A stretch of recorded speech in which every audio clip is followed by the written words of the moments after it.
c'est un brise-vitre coupe ceinture de sécurité. C'est quelque chose que j'ai à mon porte-clés depuis plusieurs années. D'ailleurs, ça faisait partie des bonnes résolutions que j'avais prises, je ne me souviens plus précisément en quelle année. Je ne m'en suis jamais servi, fort heureusement. À quoi ça sert?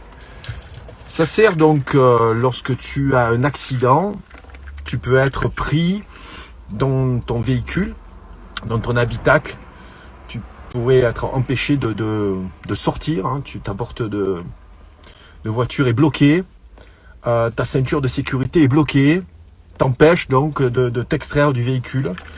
Donc tu as une petite lame ici que tu dégoupilles, tu peux couper ta ceinture de sécurité, bien sûr. Tu l'as toujours à disposition puisqu'elle est accrochée donc à la clé de la voiture. Et ce petit truc donc te sert également à éclater le pare-brise de ton véhicule pour t'extraire et te sauver la vie. Pourquoi je vous parle de ce petit objet qui coûte, je dirais, quelques euros sur des sites internet? Vous pouvez vous le procurer très facilement, hein. Vous tapez soit coupe-ceinture ou brise-vitre, vous le trouverez facilement. Pourquoi je vous parle de ce petit objet qui peut sauver la vie en cas d'accident? Parce que ce midi, je vais vous parler de l'importance du sport. Et je fais faire une différence entre le sport et la culture physique. Pour moi, le sport, c'est tout ce qui concerne le jeu, hein, que ce soit le tennis, c'est un sport, le foot, c'est un sport, la boxe, c'est un sport.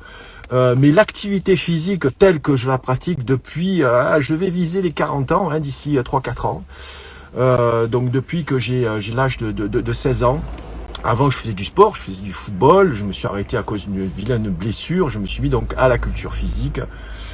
Certains appellent ça la musculation, mais c'est une activité physique et votre principal en fait adversaire, c'est vous-même. Et ça, c'est noble. Dans l'esprit d'une compétition quelconque, vous n'allez pas affronter un compétiteur, vous allez uniquement vous affronter vous. Il faut avoir la volonté donc de pratiquer cette activité le plus régulièrement possible. Alors, j'ai la chance, de par mon travail, de pouvoir m'exercer physiquement tous les matins, librement, parce que j'ai plus du tout de contraintes d'horaire, ni d'obligations par rapport à des patrons. D'ailleurs, j'ai jamais eu de patron dans ma vie, j'ai toujours été entrepreneur plutôt que salarié. Ça, c'est un état d'esprit. Et donc, je pratique cette activité physique le matin. Pourquoi je vous dis ça? Parce que j'ai eu une conversation dans le vestiaire ce matin avec un jeune homme qui venait faire la culture physique, hein, avec son père. Et il poussait son père à en faire. Son père qui restait chez lui et qui apparemment n'était pas dans une famille de sportifs, comme il m'a dit. Et il trouve plaisir donc à faire du sport, il motive son père à faire du sport, c'est très bien. Ils y vont 3 fois par semaine, qui est pour moi vraiment le minimum du minimum. Tout dépend le travail que l'on fait. Et ce jeune homme, en fait, faisait donc du télétravail, hein, puisque maintenant c'est devenu à la mode. Hein.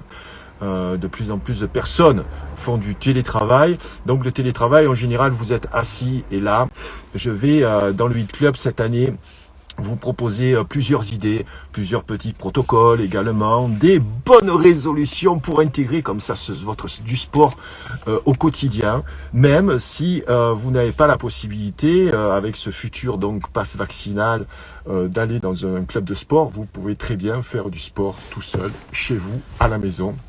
Il vous suffit d'une seule chose. Il vous suffit d'avoir une sacrée bonne volonté et bien sûr avoir quelques clés aussi de compréhension pour pas faire n'importe quoi.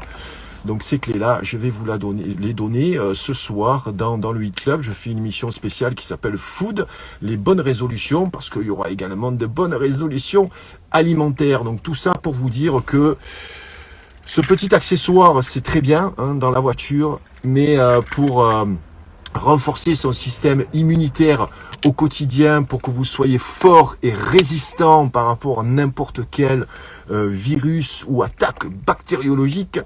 Résister avec un système immunitaire fort, c'est-à-dire faites de l'activité physique au quotidien si, bien entendu, vous faites un métier dans le tertiaire où vous êtes assis. Alors, si vous êtes à l'extérieur, cantonnier, maçon, avec voilà, donc vous avez une activité physique de par votre travail, pas obligé de vous exercer, bien entendu, tous les jours. Mais si vous restez au repos, votre corps va s'endormir, votre corps va s'affaiblir et va être de moins en moins résistant au virus. Demandez-vous pourquoi il y en a qui attrapent le virus, il y en a qui l'attrapent pas. Ceux qui l'attrapent et ceux qui ont quand même les bons protocoles pour se soigner, parce qu'il existe des protocoles pour se soigner, je ne vais pas vous les dire là sur Internet et sur Instagram, puisque vous savez que c'est interdit. Donc si vous trouvez également les bons médecins pour vous les prescrire, vous savez que ce Covid, vous le garderez uniquement quelques jours, vous arriverez à le combattre avec un bon protocole, bien sûr, médicamenteux, et bien sûr, un système immunitaire fort et une alimentation adapté. Si vous restez chez vous et que vous n'exercez pas votre corps au quotidien, il va s'affaiblir et vous allez être de moins en moins résistant par rapport à n'importe quel virus. Je parle pas également du renforcement mental, parce que c'est très bien le renforcement physique, mais également le renforcement mental. C'est tout ça que je vous propose dans le e-club. Venez nous rejoindre. Vous avez le lien dans la story. Merci pour votre écoute, merci pour vos encouragements, merci pour votre fidélité depuis de nombreuses années. Je vous attends ce soir dans le e-club et vous me retrouverez de toute façon régulièrement également sur Instagram. Salut à tous les amis et n'oubliez pas, les bonnes résolutions de 2022, c'est ici et maintenant. Salut.